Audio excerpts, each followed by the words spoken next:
Director liability is one of the most important governance concepts in South African company law. While a company is a separate juristic person, the Companies Act 71 of 2008 does not allow directors to hide behind the corporate veil when they act improperly, negligently, recklessly, dishonestly, or in breach of their fiduciary duties. The Act seeks to balance two objectives: protect directors who act honestly, diligently, and in good faith.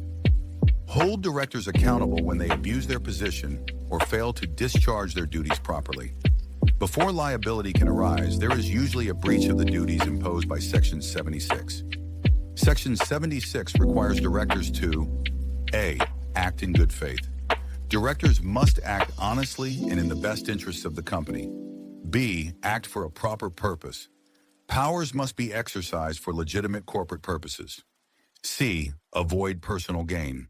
Directors may not use their position, company information, or company opportunities for personal benefit or the benefit of another person.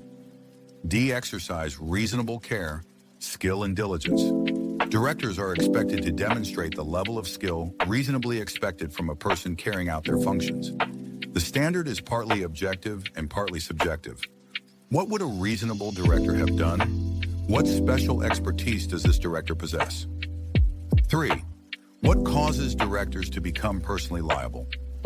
3.1 Breach of fiduciary duties.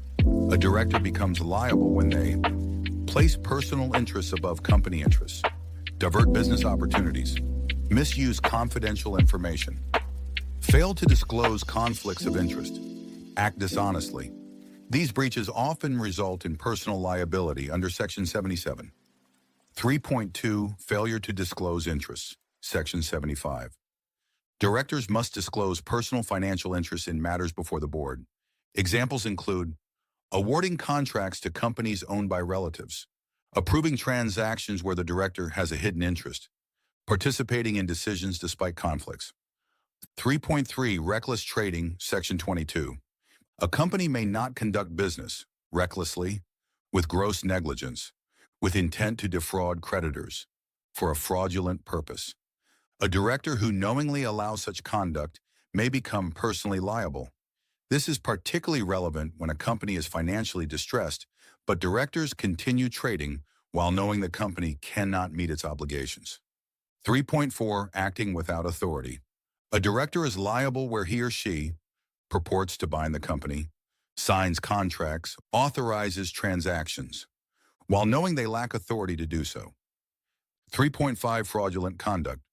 Liability arises when a director knowingly participates in conduct intended to defraud creditors, defraud shareholders, defraud employees, achieve another fraudulent purpose.